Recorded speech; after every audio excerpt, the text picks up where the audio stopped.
After 5 years of saving every spare dollar, I finally had enough for a down payment on my first home. The moment I drove through the entrance of Oakwood Estates, I knew this was where I wanted to build my future. Mature oak trees lined the streets, casting dappled shadows across perfectly maintained front lawns. Children played safely on sidewalks while neighbors chatted across white picket fences. It looked like something from a real estate advertisement, too perfect to be real. The colonial-style home on Maple Drive had everything I wanted: 3 bedrooms, a spacious kitchen, and a backyard perfect for summer barbecues. When my offer was accepted, I celebrated by myself in my tiny apartment, imagining the life that awaited me in this picture-perfect community. Moving day arrived with unexpected warmth from my new neighbors. The family across the street brought over a homemade lasagna. The elderly couple next door gifted me with a potted plant and gardening tips. Even the neighborhood kids helped carry smaller boxes, earning themselves the cookies I had baked as moving day fuel. "Welcome to Oakwood," said Tom, my next-door neighbor, as he helped me position my couch. "You are going to love it here. Great schools, low crime, and property values that keep rising. The HOA keeps everything running smoothly." It was the first mention of the Homeowners Association, but it certainly would not be the last. That evening, I found a welcome packet in my mailbox with the Oakwood Estates logo embossed in gold.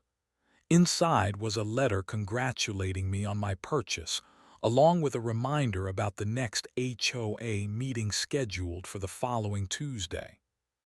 I attended that first meeting out of curiosity more than obligation. The community center buzzed with about 30 residents discussing typical neighborhood matters: landscaping contracts, the upcoming summer festival, plans for repaving the tennis courts. Nothing alarming or unusual. That was when I first noticed her. Karen Mitchell sat at the center of the board table, a woman in her early 50s with immaculately highlighted blonde hair cut in what some might call the quintessential Karen style. She wore designer clothes and spoke with the practiced authority of someone accustomed to being obeyed. "And now let us welcome our newest resident," she announced, gesturing toward me with a manicured hand. All eyes turned in my direction. "We are so pleased to have you join our little paradise." Her smile did not reach her eyes as she approached me after the meeting, clipboard in hand. "I like to personally orient all new homeowners to our community standards," she explained, handing me a 3-inch binder. "This contains all our HOA regulations. Everyone follows them without exception." I nodded politely, leafing through pages detailing acceptable exterior paint colors, lawn maintenance schedules, and holiday decoration guidelines. Nothing seemed particularly unreasonable, though the level of detail was surprising. "Oh, and one more thing," Karen added, her voice dropping to a conspiratorial whisper. "We have a centralized mail system here at Oakwood. The boxes are near the clubhouse. As HOA president, I oversee mail distribution and have spare keys for all boxes in case of emergency." Something about the way she emphasized emergency made me uncomfortable, but I dismissed the feeling. After all, this was my dream home in my dream neighborhood. What could possibly go wrong? The answer came just 2 weeks later. A notice appeared on my front door citing a violation of Section 7, Paragraph 3 of the HOA regulations. My garbage bin had been visible from the street 5 hours after collection. The fine was $50. I frowned, certain I had brought the bin in before leaving for work. When I checked my security camera footage, I saw something disturbing. Karen Mitchell herself had moved my garbage bin from the side of the house to the front yard, taken a photograph, then walked away. That night at dinner, Tom confirmed my growing suspicions. Karen runs this place like her personal kingdom, he warned, keeping his voice low despite us being in my kitchen. The HOA was meant to maintain property values, but under her leadership, it has become something else entirely. Be careful. Those who cross Karen often find life in Oakwood becomes considerably less pleasant. The paradise I had bought into was beginning to show its first cracks, and I had no idea just how deep they would go. The garbage bin incident was only the beginning. Over the next 3 months, violation notices became a regular occurrence. My grass was half an inch too tall according to HOA measurements. The wreath on my front door contained flowers not on the approved color palette. The bird feeder in my backyard attracted excessive wildlife. Each violation came with its own fine, ranging from $50 to $200. I complied with every requirement, determined to be a good neighbor. When Karen objected to my garden gnome as tacky lawn ornamentation, I removed it without argument. When she measured my hedges and found them 3 inches above regulation height, I trimmed them immediately.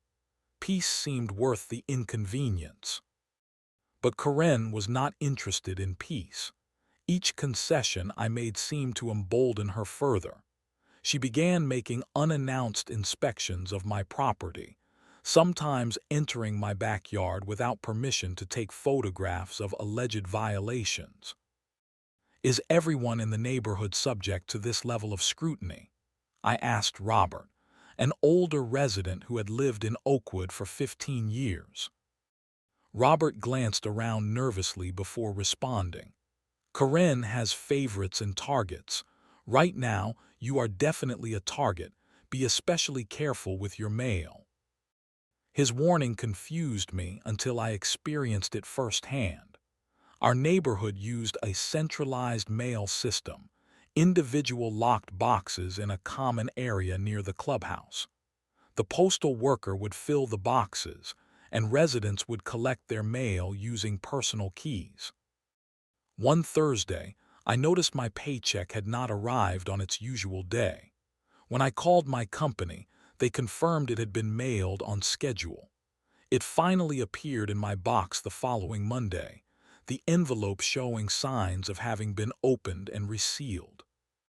I dismissed it as a postal service issue until my utility bill arrived a week late, causing me to incur a late payment fee. Then my credit card statement never arrived at all. The pattern was becoming harder to ignore. Karen has a way of making your mail disappear if she has issues with you, Tom warned one evening as we shared beers on his patio. She has spare keys to all the mailboxes for emergencies and uses them to her advantage. Document everything. That night, I started a detailed log, recording dates, times, and specific pieces of mail that arrived late or not at all. I had no idea this log would eventually become evidence in a federal case. The situation escalated when my medication refill notification never appeared, causing me to miss an important prescription renewal. When I visited the pharmacy in person, they confirmed they had mailed the notice 2 weeks earlier. This is more than an inconvenience, my doctor explained when I called about the missed medication. For some patients, interruption of this particular medication can have serious consequences. I began having my important mail sent to my workplace instead of my home address. The strategy worked until the most critical piece of mail went missing, a certified letter regarding my job promotion that required an immediate response. We sent it to your home address as requested in your employee file, my boss explained, concern evident in her voice. The tracking shows it was delivered to your postal box 3 days ago.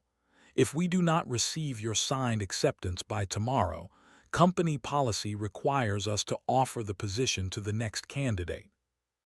I rushed to the mailboxes, frantically searching mine for any sign of the letter. Finding nothing, I used my phone's flashlight to peer through the small opening, confirming the box was completely empty. As I stood there in growing panic, Karen approached, keys jingling in her hand. "Looking for something important?" she asked with mock innocence. "I noticed you have several outstanding violations that need addressing. Perhaps once those are resolved, your mail situation will improve." That was when I realized this was no coincidence. This was deliberate, and it was time to fight back. The confrontation happened on a Tuesday morning. I had been watching the mailboxes from my car, waiting for the postal worker to finish their deliveries. Just as the mail truck pulled away, Karen appeared with her ring of keys and began sorting through the mail cart before residents could access their boxes. I approached silently, recording on my phone in my pocket, heart pounding against my ribs. "Excuse me," I said, causing Karen to startle. "What exactly are you doing with the community mail?" She recovered quickly, straightening her designer blazer. "Just ensuring everything is properly sorted. As HOA president, community management falls under my responsibilities." "Mail delivery is not an HOA responsibility," I countered, watching as she held a stack of envelopes I recognized as mine. "Those letters are addressed to me." Karen's smile tightened. "Your recent violations mean your mail privileges are under review," she stated coldly. "Once you address the petunia color discrepancy in your front garden, perhaps your mail situation will improve." The audacity stunned me into momentary silence.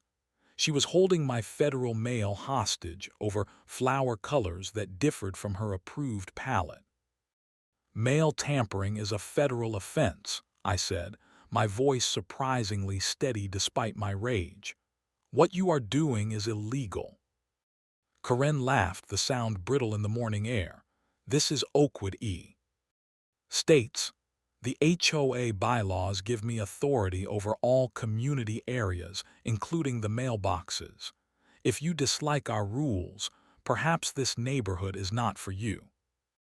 She walked away with my letters still in her possession, leaving me shaking with anger and disbelief.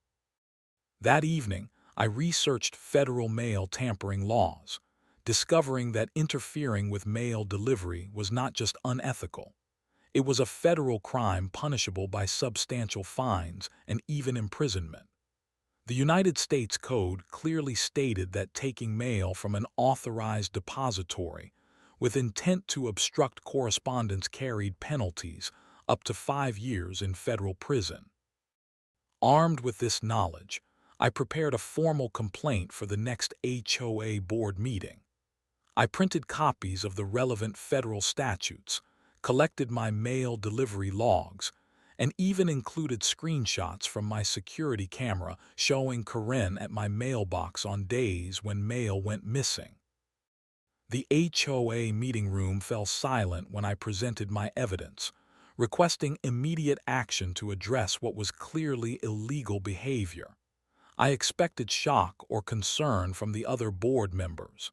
Instead, Karen simply smiled. "The board appreciates your concerns," she said smoothly. "However, mail management falls under community organization, which is explicitly covered in Section 12 of our bylaws." One by one, the other board members nodded in agreement. They had all been selected by Karen, I realized. This was her court, and they were her loyal subjects. "This is not an HOA matter," I insisted. "This is federal law. If this continues, I will have no choice but to contact postal authorities."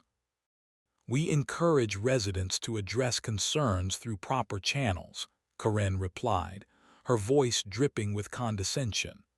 "The proper channel is this board, which has now ruled on the matter." My neighbors avoided eye contact as I left the meeting.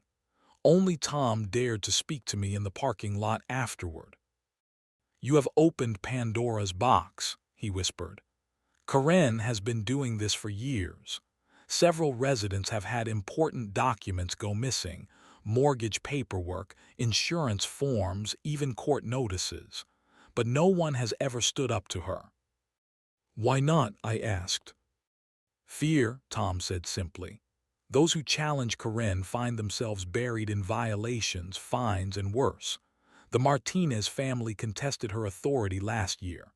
Somehow, their water was shut off for a week during the hottest part of summer. The Wilsons questioned missing HOA funds at a meeting. Their car windows were smashed that night.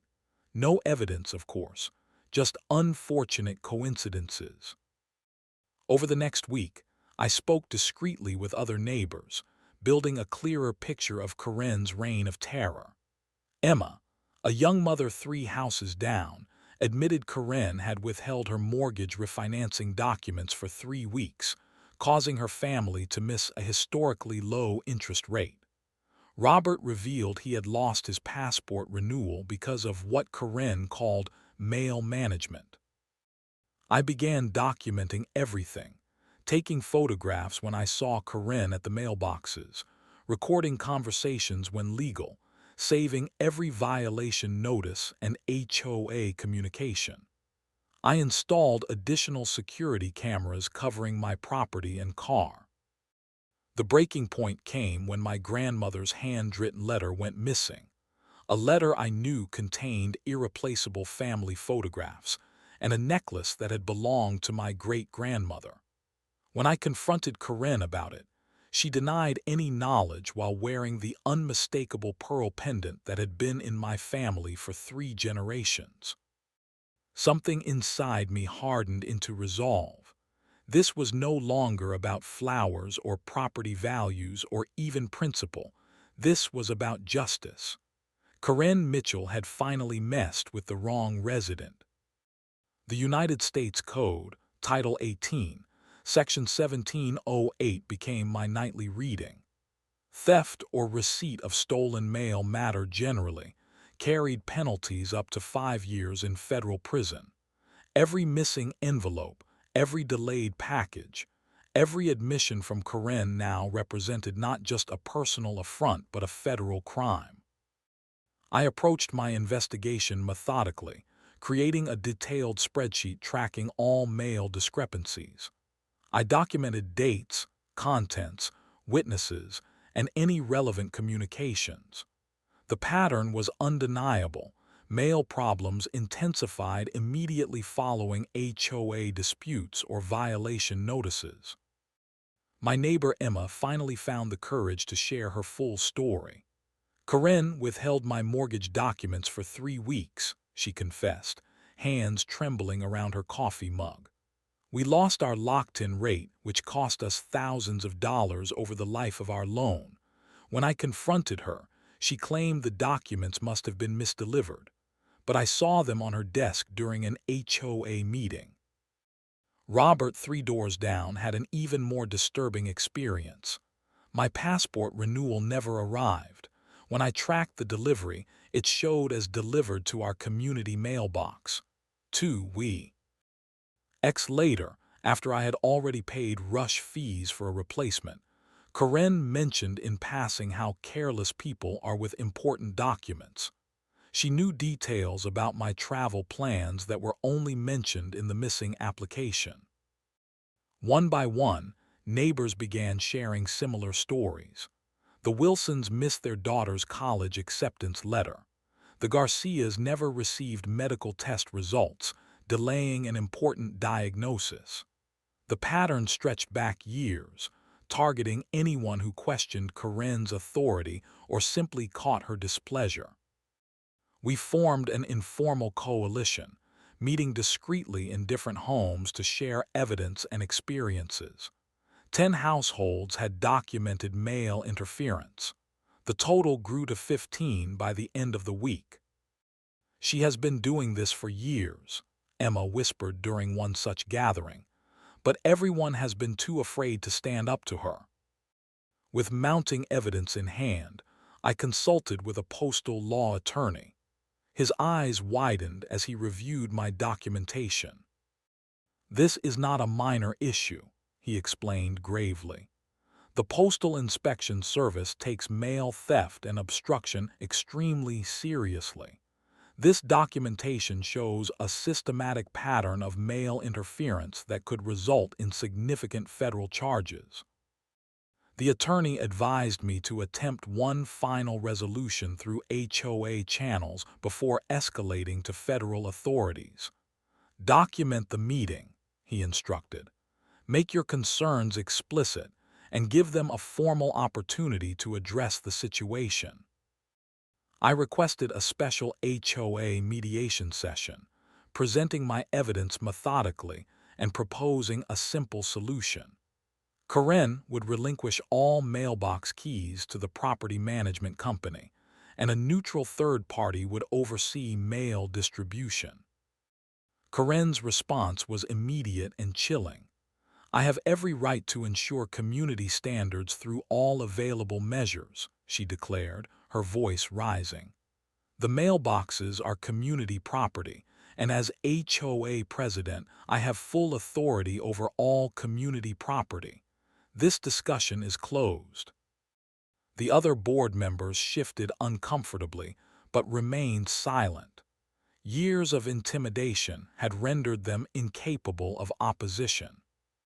What Karen did not know was that while preparing my case, I had discovered 3 previous formal complaints buried in HOA records, complaints that mysteriously disappeared after the complainants moved away. Using my legal right as a homeowner to access association documents, I had obtained copies of these buried complaints, each detailing similar mail interference patterns. That night, I compiled all the evidence into a comprehensive dossier: my personal documentation, testimony from neighbors, the recovered historical complaints, photographs, recordings, and relevant federal statutes. Each piece of evidence was carefully labeled and organized chronologically. With trembling hands but resolute spirit, I prepared my formal complaint to the United States Postal Inspection Service. The federal law enforcement arm of the Postal Service had jurisdiction over mail theft, obstruction, and fraud, regardless of HOA bylaws or neighborhood politics. As I sealed the envelope containing my complaint, I knew there would be no turning back. Karen Mitchell was about to discover that federal law trumped her self-appointed authority. The Postal Service took its mandate seriously, and interfering with mail delivery was not just against HOA rules. It was a federal crime with serious consequences. The United States Postal Inspection Service office was housed in a nondescript government building downtown. As I approached the front desk with my thick folder of evidence, I felt both nervous and determined. This was either going to change everything or make my life in Oakwood Estates unbearable. I would like to report systematic mail theft and tampering, I told the receptionist, who directed me to wait for an available inspector. Inspector Ramirez introduced herself with a firm handshake. She appeared to be in her 40s, with the no-nonsense demeanor of someone who had seen it all. Her initial questions suggested skepticism. Neighborhood disputes over mail were common, and most turned out to be misunderstandings rather than criminal matters. "What evidence do you have of deliberate mail interference?" she asked, pen poised over her notepad. I opened my 3-inch binder of evidence: photographs, testimony statements from 15 neighbors, recorded admissions from Karen, and a timeline spanning 18 months of systematic mail interference. As Inspector Ramirez flipped through the pages, her professional demeanor remained intact, but her eyes betrayed recognition of something serious. "This will require a full investigation," she stated, accepting my documentation. "Mail theft and obstruction are federal offenses. If your allegations are substantiated, there could be significant consequences for the individuals involved." She explained the process: Postal I. Inspectors would interview residents, review mail delivery records, and potentially set up surveillance of the community mailboxes. She advised me to continue documenting any new incidents, but warned me against confronting Karen directly. Federal investigations move at their own pace, Inspector Ramirez cautioned. This could take weeks or months. In the meantime, I recommend you have important mail sent to an alternative address. 3 days later, residents watched in stunned silence as two official vehicles with federal markings parked outside our community mailboxes. Inspectors in professional attire conducted interviews with 23 households over 2 days. They took photographs of the mailbox area, examined locks, and requested access to security camera footage from the clubhouse. Karen's reaction progressed from indignation to fury to unmistakable fear. I observed her from my window as she paced her driveway while speaking animatedly on her phone. When the inspectors approached her home, she initially refused to answer, then emerged with what she claimed was a letter from her attorney. This is a neighborhood matter being handled by appropriate HOA channels, she insisted loud enough for neighbors to hear.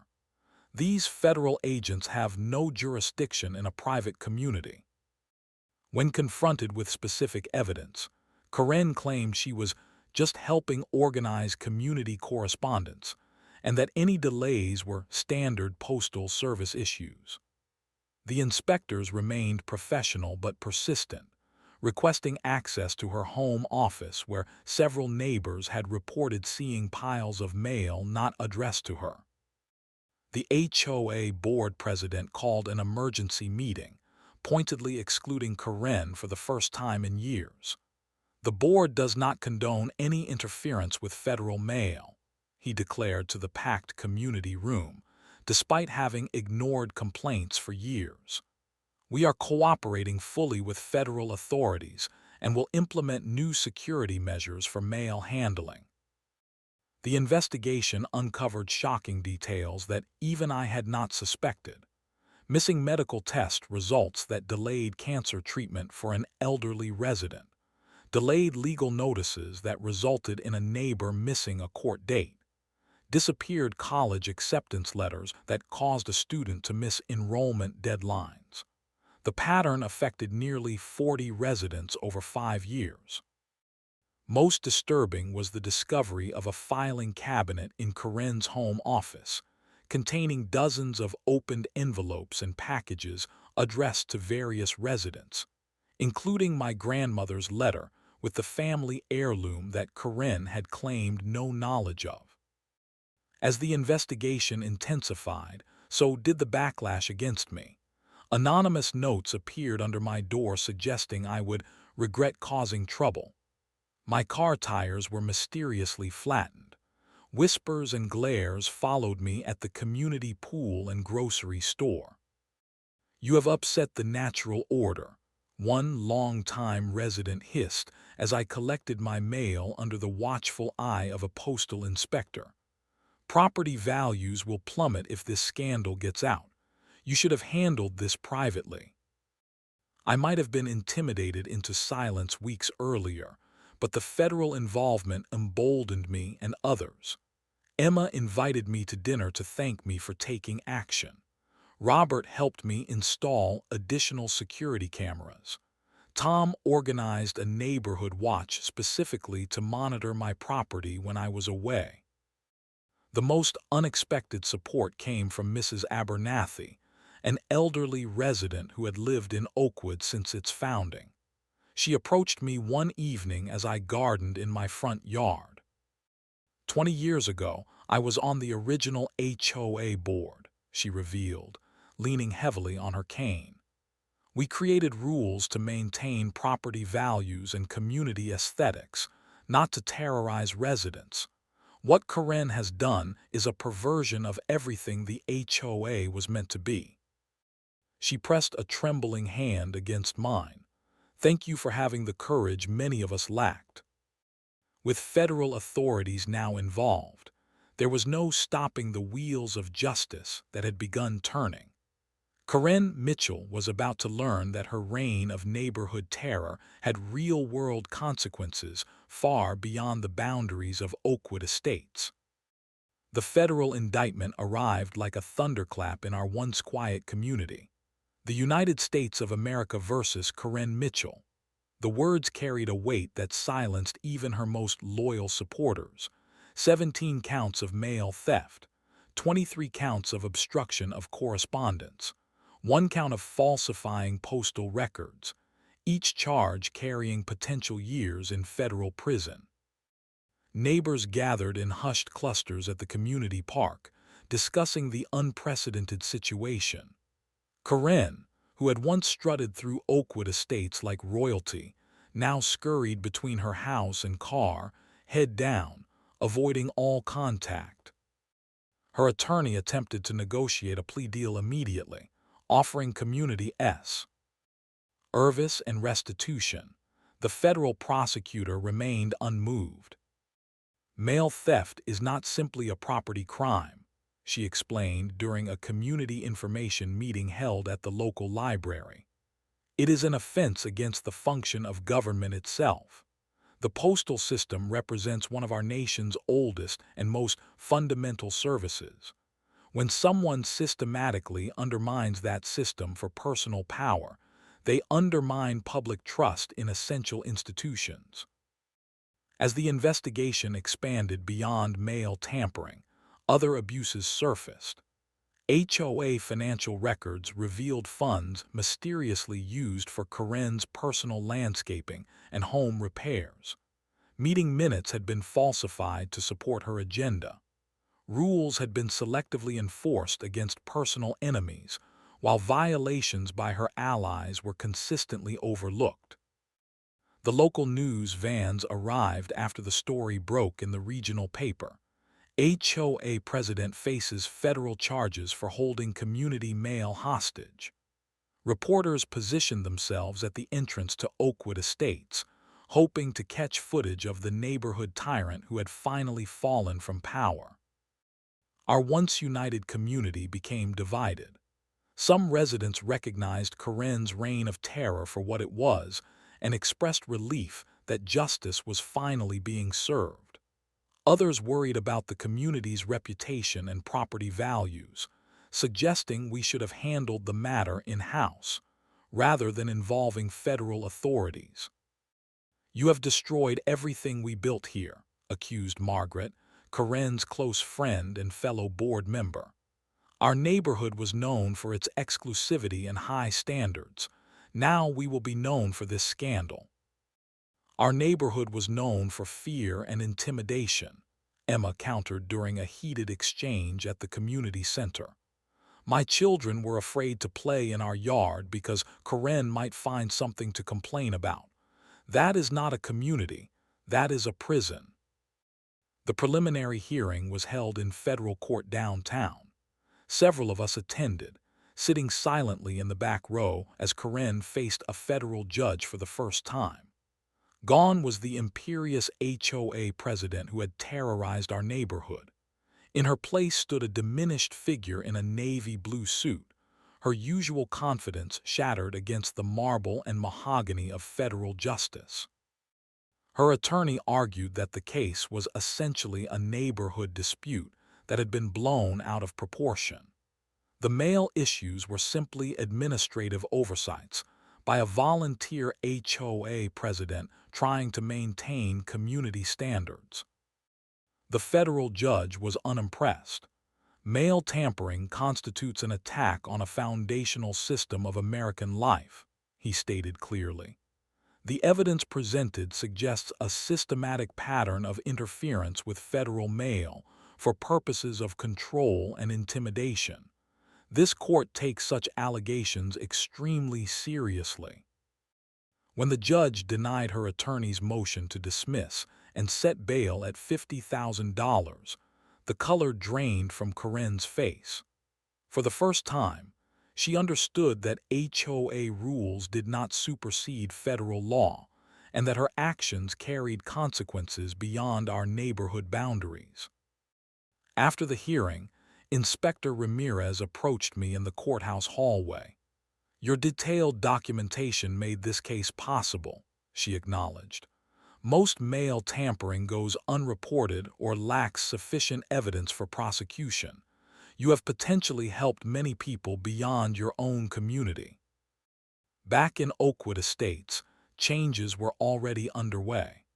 The remaining HOA board members resigned en masse, citing personal reasons that everyone understood to be fear of legal exposure. An interim board was appointed with strict oversight from the property management company. The most immediate change affected our mail system.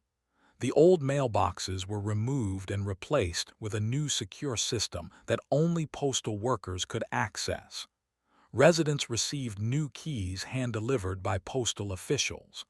A notice was prominently displayed explaining that any mail interference should be reported directly to federal authorities.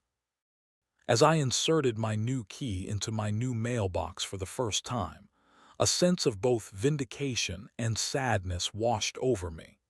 This was never the community experience I had dreamed of when buying my first home.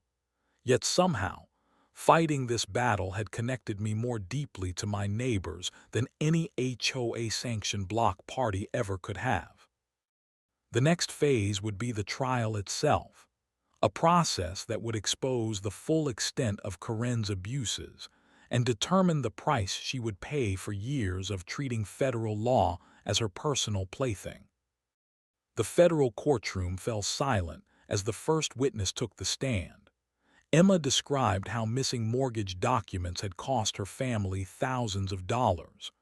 Robert explained how the delayed passport had forced him to cancel a trip to visit his dying mother overseas. Mrs. Abernathy testified about missing medical test results that delayed her cancer. Our treatment by critical weeks. Resident after resident took the stand, describing years of mail manipulation used as a weapon of control. The evidence mounted day after day: photographs, videos, testimony, recovered mail found in Karen's home office. The prosecution methodically built a case showing not occasional mistakes, but a systematic pattern of mail interference spanning half a decade. Throughout the proceedings, Karen maintained a facade of indignation, shaking her head at testimony and whispering urgently to her attorney. But as the evidence accumulated, her confidence visibly eroded. When the prosecution presented security camera footage showing her removing mail from various boxes in the middle of the night, even her attorney appeared shocked. On the fourth day of trial, Karen's attorney requested a meeting with the prosecutor. The resulting plea agreement admitted guilt to 3 felony counts, a fraction of the original charges, but enough to establish the truth for all to see. The courtroom was packed for the sentencing hearing. Residents of Oakwood Estates filled the public seating area, some who had suffered under Karen's reign, others still supporting her despite everything. The judge reviewed the plea agreement, victim impact statements, and sentencing recommendations before addressing Karen directly. "Please rise," he instructed. Karen stood shakily, her designer outfit replaced by a simple dark suit, her usual confident posture now slumped in defeat. The judge's sentencing statement echoed through the hushed courtroom. "The mail system represents one of our nation's oldest and most fundamental services. When you obstruct it for personal power, you damage not just individuals but the fabric of society itself. Your actions showed not momentary poor judgment but a calculated pattern of using mail, something many take for granted, as a weapon of control and intimidation."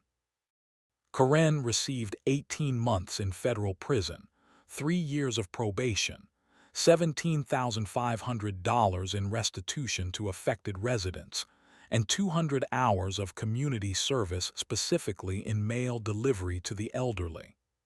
As the sentence was read, I felt no joy, only relief that justice had finally been served. Outside the courthouse, Reporters asked for my reaction. This was never about one person, I explained. This was about standing up to abuse of power. No one should fear checking their mail or walking in their own neighborhood. Our HOA underwent a complete restructuring in the months that followed. New bylaws prohibited board members from having any access to mail facilities.